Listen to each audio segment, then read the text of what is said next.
Good morning, everybody. Welcome to another episode of Coffee with the Critters. Just as I get this started, my dog needs to come in. Come on in. Good girl. Hey, everybody. Yay. Happy 4th. Happy July 1st. I can't believe the year is half over already. Welcome to another episode of Coffee with the Critters. See it, my notification just went out that I am live.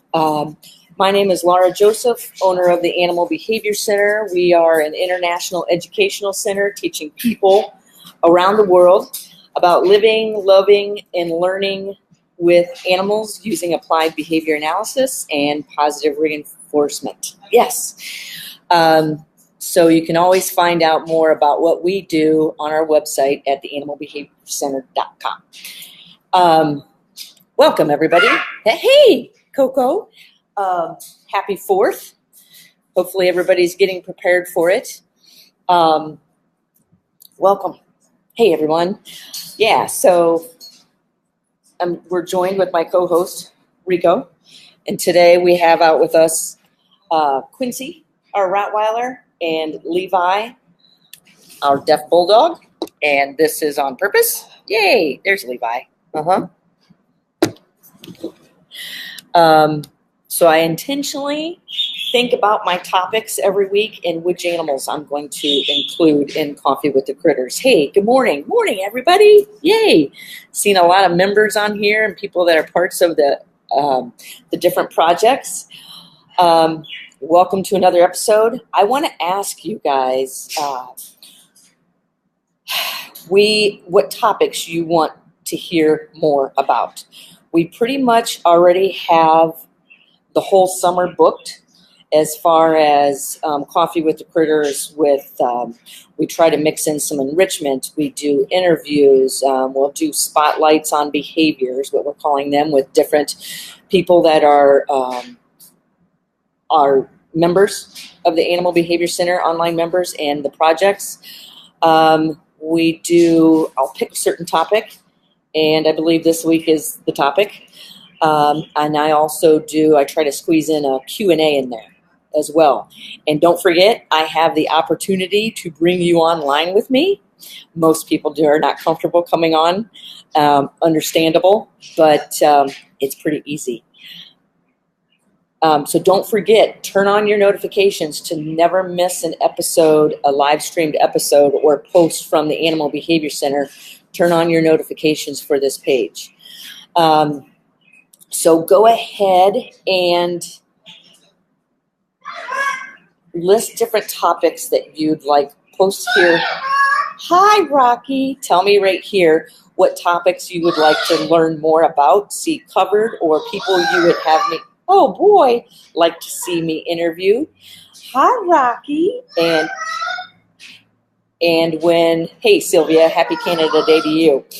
And when I go through and review this live stream, as soon as I'm done, I'll start making notes of all of that. But hi, Rocky. If you want to see future topics, hi, Rocky. I'm going to reinforce the crap out of that. Hi, Rocky. How are you? Rocky's like, Coffee with the Critters. I don't know if you can see me right there. We see you. You too, Rico. So we're going to be doing, if you want to see training with they're alligators that I train. And maybe I try to go live with the alligators because this past week when I was training the alligators, as soon as I walked up, I am not sure exactly what it was, but as soon as I walked up, I don't know if it was my voice, if they could smell the meat but the meat was in a container, or if they visually were aware. But as soon, everybody started laughing because as soon as I came up, boom, all the alligators went in the water and they started following me. And I was like, we've got motivation. Let's dump this up to the next level. Hi, Rocky. Hey, Rocky. Let's go ahead and get started about Hey, Rocky, the fireworks, because I'm going to tell you some things we do around here to get our animals ready for this time of year. And hi, Rocky, as many of you know, we have a lot of prey animal here.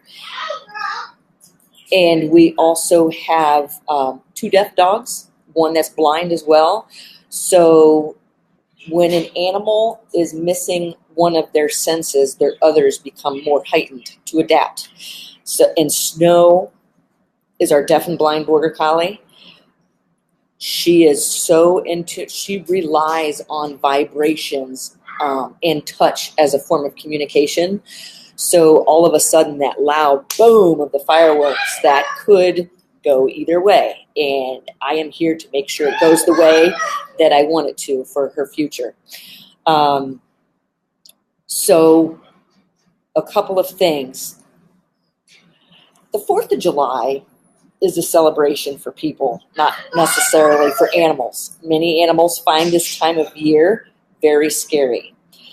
I'm looking at your comments. Find this time very scary, and rightfully so.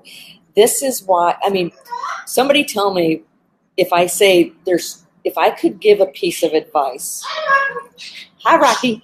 If I could give one statement as the most important piece of advice to work on with you and your animals, what is it? There's 2 that I always say because I can't determine which one is better. Anybody want to take a guess? Because this time of year, animals aren't, unless you're living on a construction site, animals aren't usually used to this loud of sound. The vibrations, a lot of things happening overhead can be an aversive to an animal. Well, guess where the fireworks are? Yeah, way up there. Hey, Rocky. These started, yes, Beth, exactly. Beth is paying attention. Yeah, keep the animal used to change. If I can give one piece of information, a piece of advice, that is what it would be. Keep your animal used to change.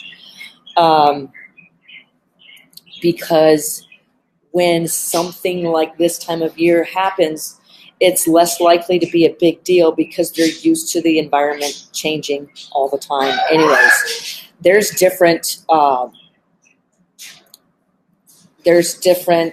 happy 4th to you and everybody down in Key West, Nancy. There's different exercises we do here. I've got Levi out here with me on purpose, and maybe we do some exercises with the parrots. Yeah. So, hey, Rock. I'm a very high energy person. Hence the reason I live with cockatoos. Tickle, wickle. What do you think? I'm a very high energy person, and I keep these guys used to change with, now that I do that, everybody's probably going to get loud in here, but bear with me. Yeah.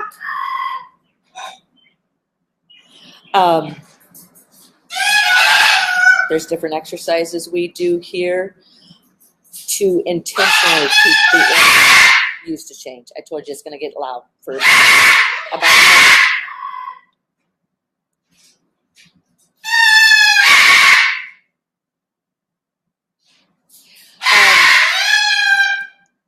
Yeah, like I was saying, 4th of July is designed around a festivity for people, not animals.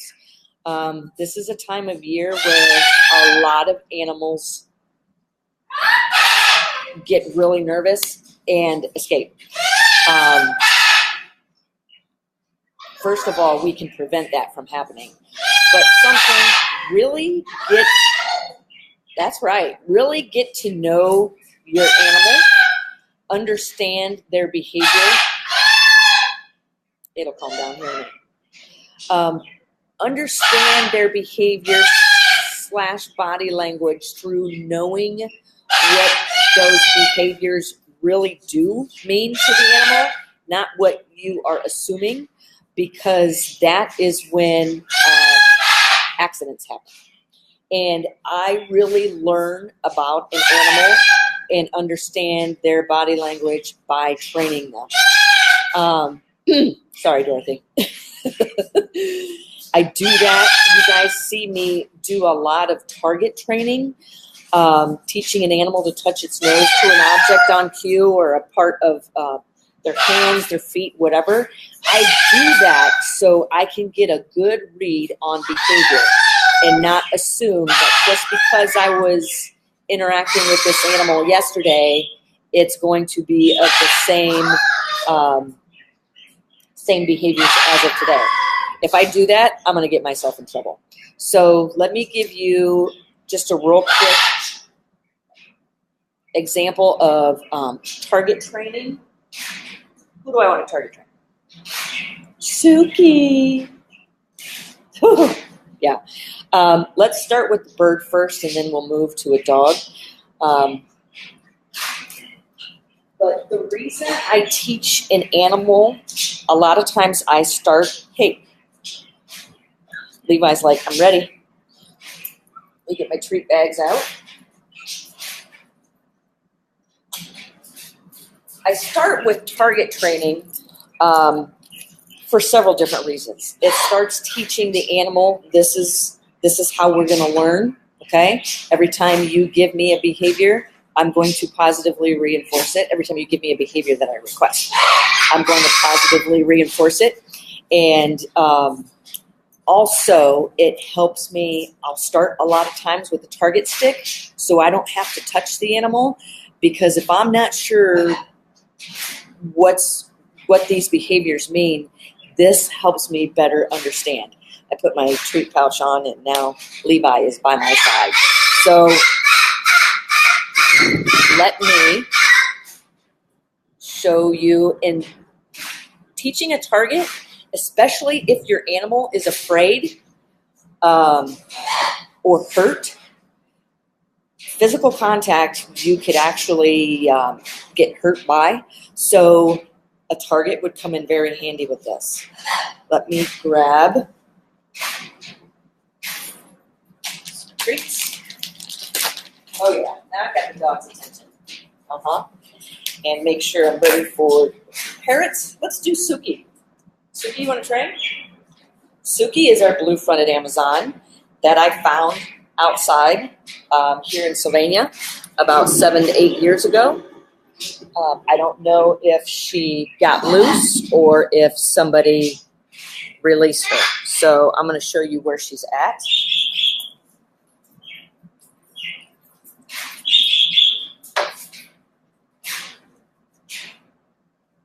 So here's the target stick that I use.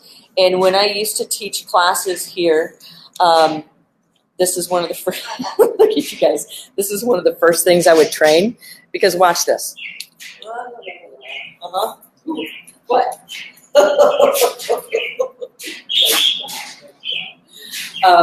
This is, teaching a target is one of the first things I would train.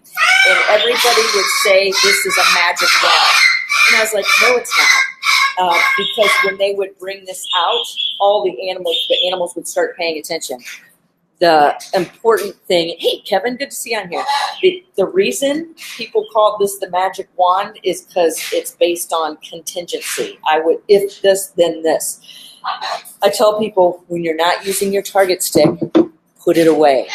Because the next time it comes out, that's a huge communication tool telling the animal we're getting ready to get started again. Okay, let me, peekaboo, you rock. Let me start with soup. So when I'm not using it, I put it with the ball underneath my arm and hold it, because as you saw what I just did with the dogs, if I'm sitting here waving it around, I'm still communicating with the animal. I'm still training. I just don't realize I'm training. Okay? So where's Suki? Suki's up here. Down here? Good.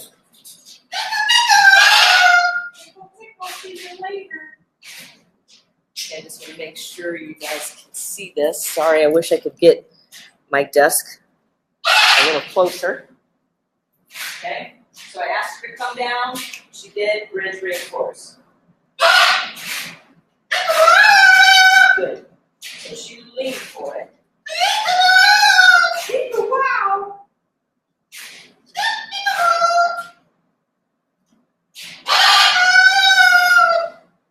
Good. Okay, she does remember this. I haven't trained this before in quite a while. Okay.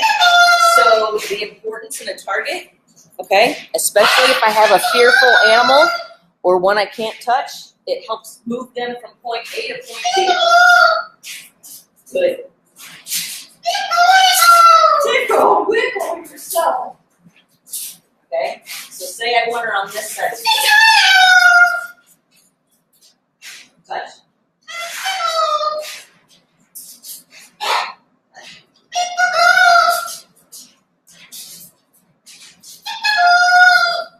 Good. She really leaned for that one. Bigger the behavior, the bigger the reinforcement. Nice job. Nice job.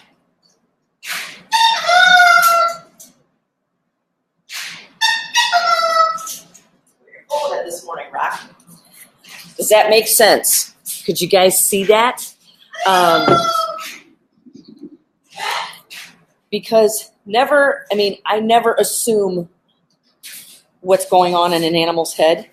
When they're put in fearful situations, they can act very different. I'll work with the dogs here shortly, but I at least wanted to show you that. Suki, I do love Suki to death. She is a fabulous parrot. She's a blue-fronted Amazon, and I found her outside. Yeah. I found her outside about 8 years ago and could not find the person for home. Nobody seemed to be looking for her. But another caution with this time of year is people have parties at their houses or go to parties. They take their pets or animals with them. I highly suggest you leave them at home, because if the fireworks don't scare them, there is so many other things. For example, I'm just not going to compete with that. For example, if we were to, guess she was really excited about her training. For example, if we were to have a party here, we're going to have a cookout. Let's have a bonfire. Let's have some fireworks. Let's have some people, okay? She's really excited. Okay, with all of that, people, not everyone loves a party. Exactly, Sylvia. People, if they're not used to large amounts of people around, we do not bring large amounts of people here into the center, and that's for a reason. Because it's too overstimulating. It's too overstimulating. I can't keep an eye on all the individuals because people like to stick fingers in cages around here, and I would suggest you not do that. So then we have bonfire. There's things laying around like lighter fluids. Somebody else may say, "Oh, I'll get the fire started," and they're not used to having animals, and they get the fire started and they set the lighter fluid down. People feeding your dogs things they should not be eating. People just not knowing any better or just thinking it'll be okay. So you always hear me say that animal can see, hear, smell, or feel you. You are training it, whether you realize it or not. Once an animal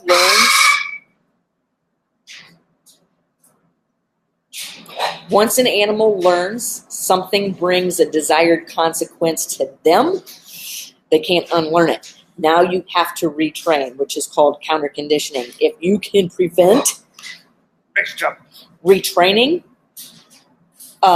prevent it, because what happens with counter conditioning. Once an animal already learns that a desired consequence for them happens after a situation, they'll start repeating it. Once you start retraining it, if you do not keep that training fluent, adequate, the animal will then revert back to what it first learned to get its positive reinforcer. Oh, yeah. Lou says, we tend to want to maintain control of the environment, which is responsibility we have, I believe. Yeah, and we were just talking about this. We were just talking about this the other day in the memberships or the projects in the Q&A we had over the weekend. I can't remember. I have a podcast out there. Control is not a bad thing. We all do it. We all control our environments. We have to for our survival, all right? So we were talking about, do I need the environment under my control at all times? Yeah, for the safety of my animals, yeah. I'm always watching. It doesn't mean I'm out there controlling everything the animal does. I just make sure the environment is safe and suitable for them. But we were also talking over the weekend, there's situations, many situations, the majority of situations in your life where once you step out that door, your environment is now a large part out of your control. But you can still prepare your animal to keep control of your animal in a changing environment that you cannot control. That's responsibility. Yeah. So,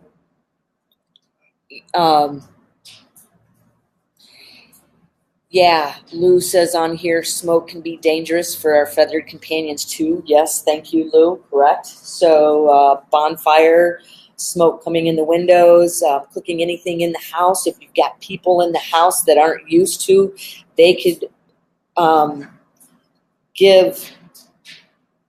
create dangerous situations because they're not used to living with animals or a certain species of animal that you have. Yeah, so be cautious of things you have laying around. Just don't have them lay around, or keep your animals in the house. This is the importance of keeping them used to change. If I had to, I'd take my animals upstairs in the bedrooms and shut the bedroom doors. That would be very stressful for them if they were not used to it. That is why I keep them used to change. And a lot of times people don't keep their animals used to change because it's not convenient. It's not convenient for them. Once you start thinking creatively, and you definitely have to think creative around here, especially living with parrots, they will keep you on your toes. Once you start thinking creatively, it becomes so much easy. The reason we start falling into routines is because it's easier for us. Yeah, Therese says mosquito repellent as well. Yep, that can be dangerous to animals. And do not put mosquito repellent on your animals unless the bottle says it's safe for animals. Something else, people set out citronella candles. Dogs can knock those over. Dogs can get their noses in them. Their tails can wag through them. And so another thing I want to talk about, which is, unfortunately I'm talking about this, the heat, okay? The heat here in Northwest Ohio, we're going to be 97 degrees today with a 115 degree heat index. It's very dangerous. None of my animals are outside, except for two, but they're acclimated to it. There's two animals here that live out in the center where I do not keep it necessarily climate controlled throughout the summer because I can't. There's two animals out there that would be Willie, the education turkey vulture here from training from Nature's Nursery, and Cello, our education roller pigeon. We make sure water is full and fresh at all times. We do keep a pool with some water down there. We can put ice in water for them. We can deliver food frozen. You can do that for several different animals. We can do that for the vulture. We do that for the parrots. We do it for the dogs. We do it for pigs. If with it being this dangerously hot, and Sylvia, I know you're probably only about an hour away from me. I'm sure you have this heat up there in Canada. They're out for max 5 minutes back in. Run, do your stuff, come back in. And you can keep them occupied with, during festivities like this, you can keep them occupied in crates, in different rooms. I don't think I would have mine in a crate during the 4th of July. This is me personally, because if they weren't used to it, just use your judgment. If an animal is not used to the loud sounds and the shaking from the fireworks, having them in a crate could be good.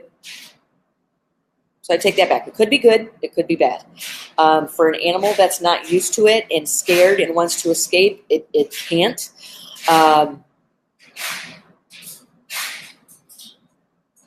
So if I were to put an animal in the crate, I would make sure it's comfortable in the crate.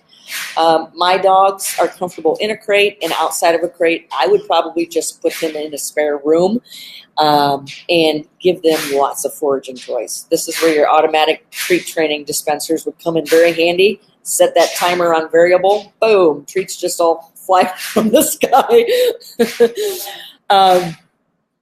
at intermittent schedules. It becomes impossible to move them into different situations regularly. I'm looking at Deb Thrifts. Deb, get creative. We have to here. We have a lot of animals here too. And I don't necessarily, to keep an animal used to change, I'm not necessarily always moving it. Something is moving in its environment. This is why, especially with a lot of birds, you can tell when they're not used to change. Just moving a perch could be a major stressor. If that's the case, start incorporating change slowly and you shape that. Lori says covering the kennel helps. Yep, covering the kennel can help. But with this heat, sorry, thirsty. This heat is very dangerous. I don't know if you guys saw my live stream yesterday about there's cited by 2 people that there's a cockatoo on the loose around here somewhere close to the Animal Behavior Center, and it's driving me crazy because I cannot find it. And I went out 3 times yesterday and cannot find it. And I told my husband last night, it's like, this is like looking for a needle in a haystack. Because it is so hot outside. And with this kind of heat, it is so dangerous. So you get, another thing that people do during this time of year. Let me see what you're saying. It's going to be hot here too today. This is Lou. We were supposed to go to the lavender farm today with macaws and take them, but we rescheduled due to the heat. Yeah, you know what my schedule for the day today, I wish I had a pool. I'd be in it. It is, as soon as I get done with this, I have an article due today, and I will be in air-conditioned with my animals writing that article. But something else I was going to say, Nancy says, I have one cockatoo that has occasional night frights due to loud noises like fireworks and thunder. Yeah, and our fireworks here started yesterday. And some of them were so loud, I was like, that can't be fireworks, because it actually shook our whole building. But they kept going off, and yeah, it was. So, Rico's first reaction when he heard it, mouth opened, feathers went flat, and he was staring that direction. I'm not going to sit there and say, it's okay, you're fine. I was just like, yay, yay. And then the animal started running and jumping around. Quincy definitely went on alert. She stood up and her ears perked. But the cool thing about Quincy, she looked right at me for information. What is that? I was like, nice job. Come on. So it wasn't a big deal by the evening. This 4th of July, I am going to stay home. I prefer to stay home on the 4th of July because I just want to prevent any behavior issues possible. This 4th of July will be Snow, our deaf and blind dog's second 4th of July. This time last year, I was in Seattle, giving a presentation in Seattle, and fell in love with the city and wanted to stay out there. And I was telling the people in where was I talking about this? Over the weekend. I wanted to stay out there so bad, and my husband said, just stay out there for a week. And I had some friends wanting me to stay, but then I sat here and thought about it. I was like, this is Snow's first 4th of July. I could be selfish and stay, or I could go home and make sure she that it's not a stressful 4th of July for her. This is her first time learning it. It's either going to go one of two ways. I want to make sure it goes the way I want it to go. So what I did was we sat on the deck, had all 3 dogs out, and I had a mega bag of Skinny Pop, which I love, and so do the dogs. This is how I train my dogs at night, is with Skinny Pop. So we were sitting on the deck, and we have neighborhood fireworks that go off, and the first one that went off, it was like, bam! And you know what I did? I was ready. I had a handful of popcorn, and once she felt that vibration, she kind of went on alert and pulled her head up, and popcorn fell from the sky. Yes. So that boom became a conditioned reinforcer through repetition. Every time, boom, she would feel it, wham, popcorn fell on her head. And we dropped things on her back. That's her cue to look down to the ground. There's something on the ground for you. Did I just say look down to the ground? I did. I'm learning. Search on the ground because there's something on the ground for you. So by the time of the end of the evening, it didn't take too long at all. She would feel that boom, and instead of going like this, she felt the boom, and she immediately started, hi, Rocky, searching the ground for popcorn. Snow is one of my best teachers. Deaf and blind border collie. That's why I drove down to North Carolina almost 2 years ago to get her. I was like, she is going to be a great teacher. She is going to be a great educator. She is going to be a great educator of mine. So that's peekaboo. That's something called a conditioned reinforcer. Tickle wickle. That's what this is when I'm working with the deaf dog. That's a conditioned reinforcer. That's a bridge.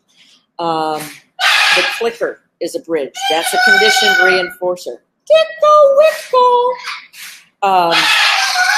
Let me show you. Let's do some training with Levi, our deaf dog, okay? So every time he gives me a behavior I want, I'm delivering a conditioned reinforcer. As those of you in our online memberships and projects know that the immediacy in which the reinforcer is delivered is of utmost importance when you're trying to train a behavior. So that is the importance of the bridge. Bam, this means good, click, whistle, whatever you want to do. This is the bridge for our deaf dog. That's the immediacy because it's going to take me a couple of seconds to do this, okay? And then break it in half and then give it to you. So by the time that treat comes to you, your animal could be doing something totally different. And you are now miscommunicating with your animal, which can cause frustration, anxiety, depending on the animal you're working with.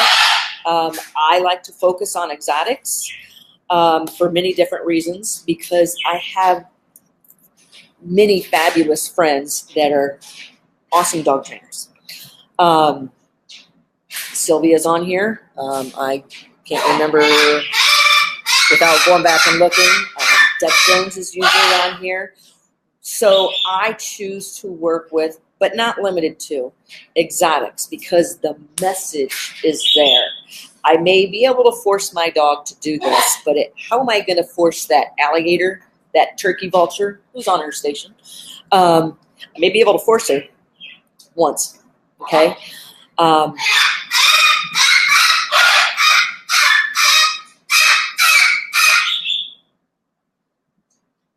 So back to the bridge is the immediacy.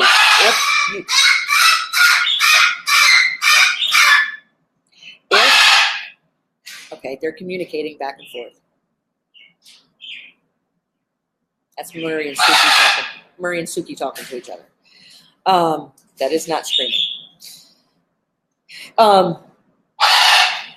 If you are not being fluent in what you're communicating to your animal, depending on the type of animal,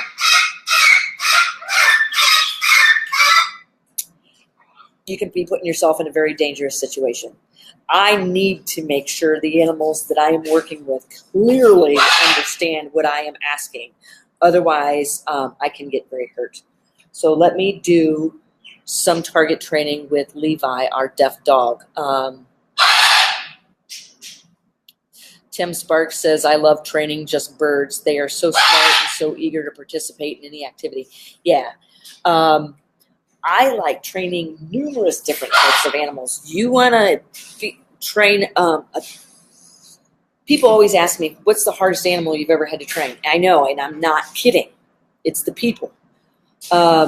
It's not necessarily the species of animal that I find hard. I come back, when people ask me that, first I say humans, next I say there's really no species. It's the history of the animal that makes it tougher to train. It's not necessarily a parrot, a giraffe. No, it's the history. What has that animal already learned? Okay? Snow, our deaf and blind border collie, has been one of my best teachers.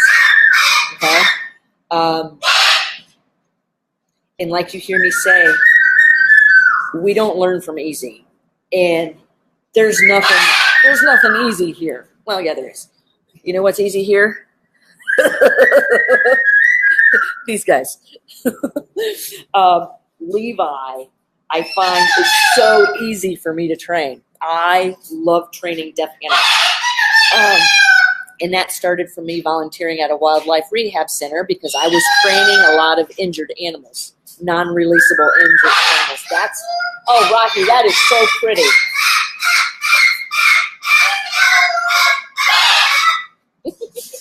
Welcome to my funny farm. Rock and roll. I just, training at the wildlife rehab center, I was working with animals with broken legs, broken wings, missing eyes, tickle. And a lot of times you just have to lower your criteria. What you thought you were going to get, you may not get. You may be able to get it eventually, but not right now. You've got other things to train first. So animals are really reading, watching our behaviors, not necessarily what's coming out of our mouth. A lot of times animals pick up on what we're about to do because of how we're moving our body, how we're behaving, what we're doing, contingencies in what we're doing. I hear a lot of people say, my animal knows when I'm going on vacation. I said, yeah, because when else do you get your suitcase? What other time do you get your suitcase out? Conditioned reinforcer.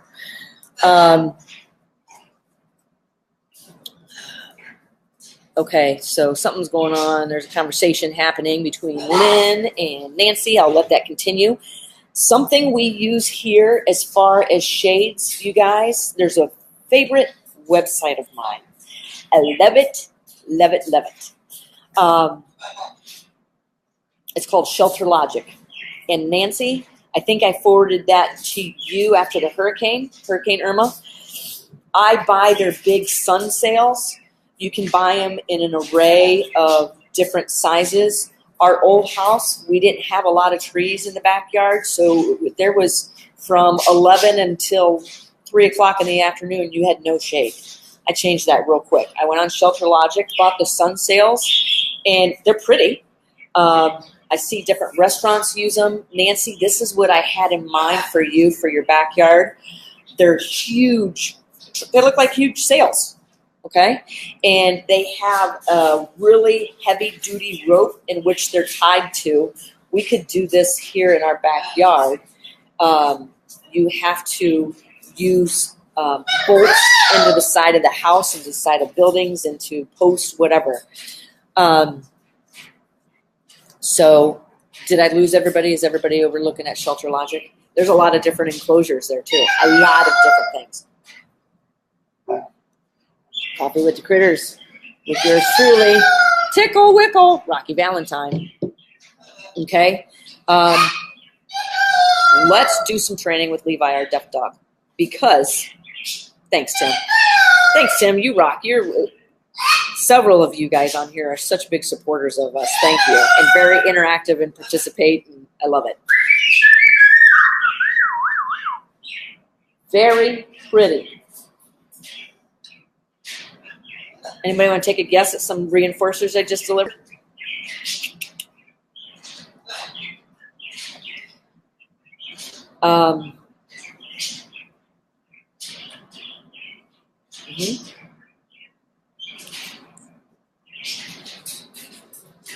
Okay, so some of the reinforcers, I know there's a delay. Got your tortoise mug. Yeah. Some reinforcers I just delivered were verbal praise. Turn around, eye contact. Doing it right now. Nice job. Eye contact works very well for Rocky, okay? Reinforcers are individualized. They can also change with the environment changes. Another one was length of time that I looked at him. Daphne, hey, talk about great dog trainers. There's another one. Daphne, I want to talk to you about possibly coming on Coffee with the Critters too. Verbal engagement, yep. So I just delivered a handful. Okay, Crystal says eye contact, his name, verbal engagement, length of time that I looked at him.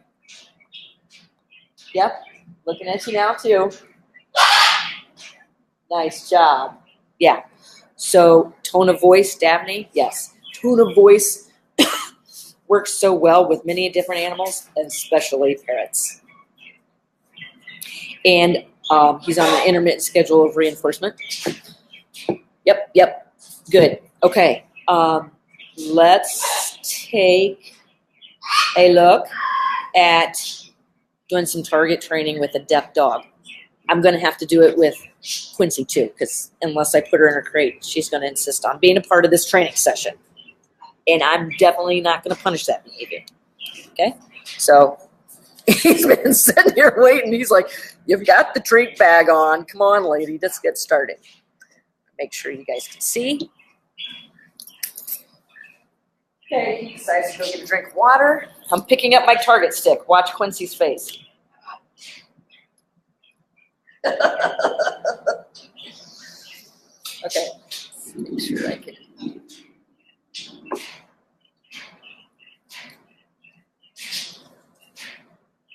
So I asked him to come and sit. Good. I'm just reinforcing Quincy because she didn't interfere. Okay, let's get you turned around. Sit. Nice. And I mix it up, which one I give the treat to first. Stay. I want to make sure that you guys can see this. Okay. How you use target training to move an animal. Good.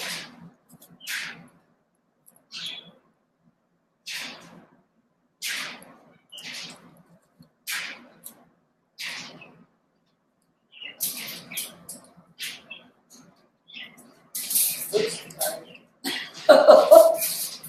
Stay.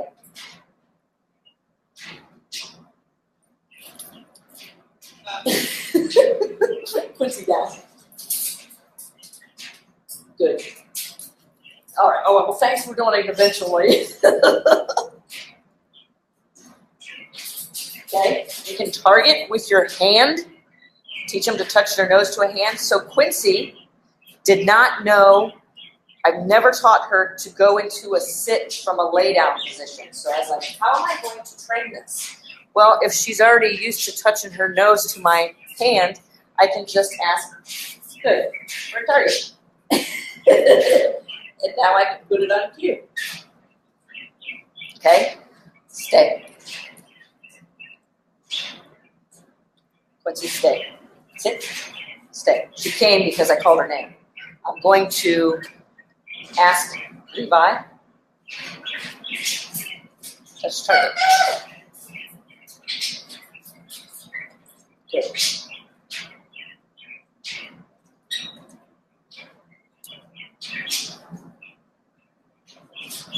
Let's see. I'll ask Quincy. Stay. Stay. Quincy, touch. Good.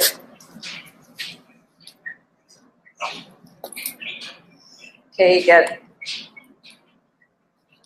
And here's an example of using a target to get an animal in a cage, crate. Stay. Quincy, touch. Good.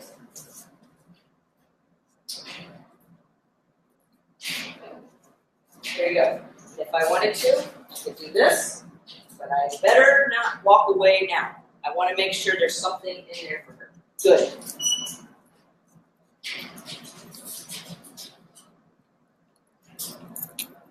Mr. Levi here.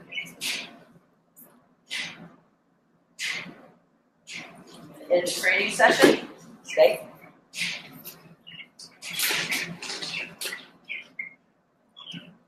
With some kibble on the floor. Because depending on the animal you're working with, we do this with all of our animals here. At the end of a training session, Coco! At the end of a training session, we redirect versus telling them you're all done. So I guess this is a way of telling them you're all done. But why I do that is because studies show that if you're actually using positive reinforcement training, it's the animal's preferred form of enrichment. If that is their preferred form of enrichment, why would they want it to end? And in my situation, the animals that I train, that is how I prefer to end a training session because it redirects behavior. It takes attention off of you. Okay? Because here, if you were to walk out of a parrot's enclosure and say you're like, come, ridge reinforce, back, ridge reinforce, you turn around to walk out of that enclosure. No.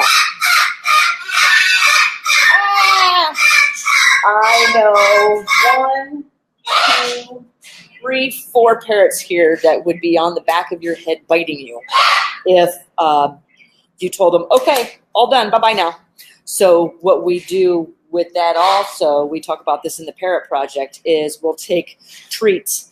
And when I end a training session with a parrot,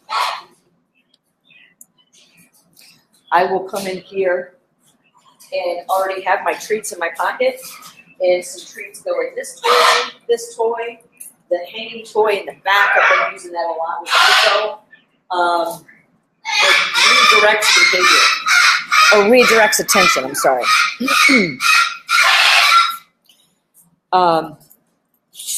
Those of you in level 2 know that I'm back out the zoo training.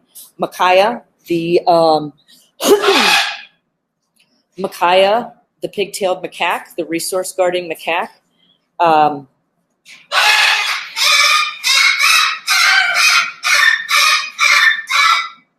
That is the one animal that I did not want to train.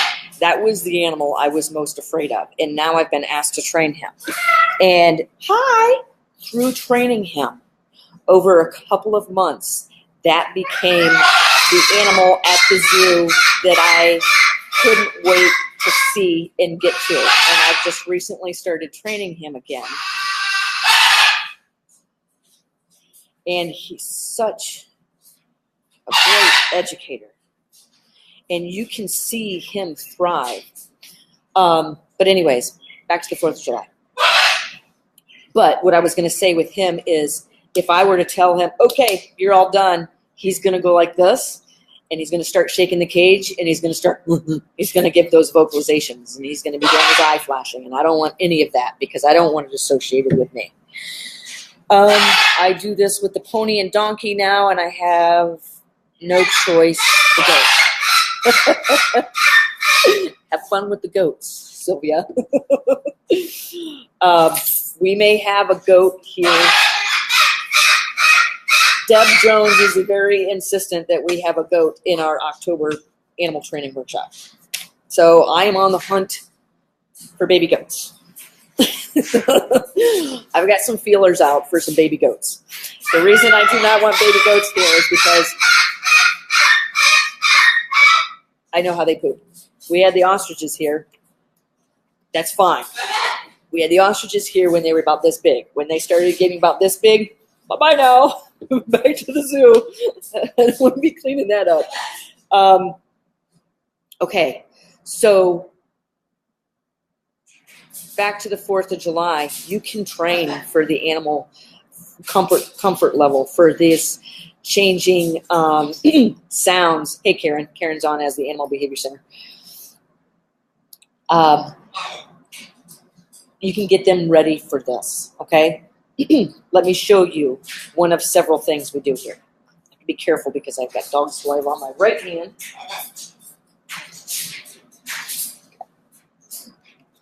Let's pick Pipsqueak. What, right? How you doing? Okay.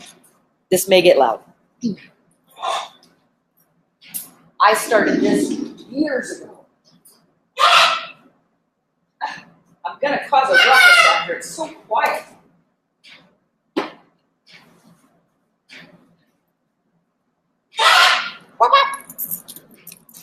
Look at you guys. Look at these two. Right there. Just top of the head. Mm-hmm. They're like, are we training? Okay. Here's Rico. And this is what I did. And I would start this years ago with everybody out and on their cage tops. Ready? Watch. Behavior. 1, 2. See how quiet it is? 3. Nice job! Yeah! Get your wings up. Get back here. Woo! Yeah! Okay. Ready? You tickle. Come here. I need you. Next week, get back here. Ready? Come on, let's do it again. Come here. Nice job. Ready? Get back here. Because I'm going to do something else. And I want to show you. Ready? 1, 2. Yeah. 3. Nice job. Yeah. So we do this shaping. All right? Ready? I'm going to do something else that's going to make a little more noise. Okay? I want to make sure I'm not overstimulating.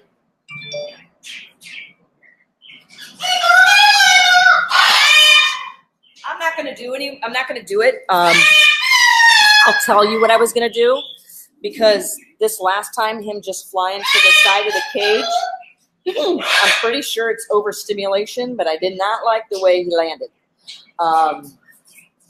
When he lands that fast and that hard, he may not be comfortable with whatever I'm doing, or not understand, or overstimulated. In his case, I think it's overstimulation. Overstimulation will lead to a bite. So this is what I was going to do next.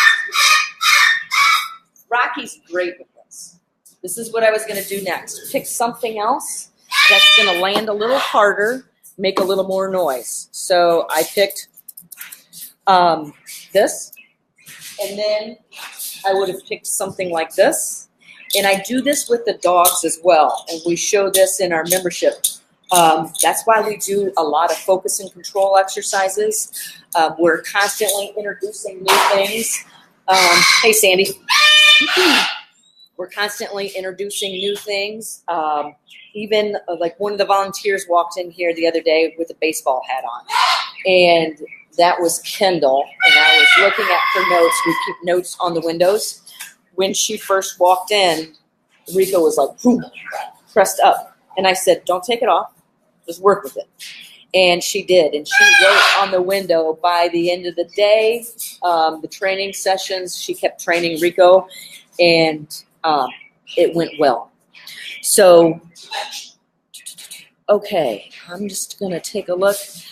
Let's go ahead. Don't forget, you guys, that on the left is events, and we're trying to put, I need to throw one more event in for the month of July, but we're trying to put all the events for the next 4 weeks up. You'll see that in the events section of all the Coffee with the Critters. Don't forget to turn on your notifications. I just want to show you some of the work we're doing here right now in our membership program. We are talking about resource guarding, and we are going to start discussing what that looks like in a variety of animals and what you can do about it. So if you want to know more information about, if you like this live stream, turn on your notifications. Join us every Sunday morning. If you want to know more information about our online learning programs, you can find that at theanimalbehaviorcenter.com, or you can just contact me. That is my personal email address that I answer every single email. It takes me about 4 hours a day, but I do. So something else to keep in mind, here's our memberships and our programs. Our projects are species specific. Our memberships are focused on using applied behavior analysis and positive reinforcement. Level 1 is more for companion animal owners. Level 2 is more for people who want to get into this field, learn more about applied behavior analysis. It's work with animals, keepers, zookeepers, shelters, wildlife rehabbers. We have a lot of really interesting people in both. And then don't forget our upcoming workshop given by myself and Dr. Deb Jones. It's our all species animal training, behavior and training workshop. Seats are now very limited. So if you want to make sure you get on this the second week in October, jump in quick. All right, guys.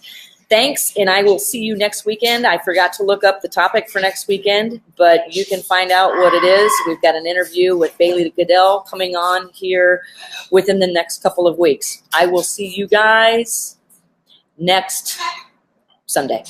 All right, take care. Hope you enjoyed this. Happy 4th.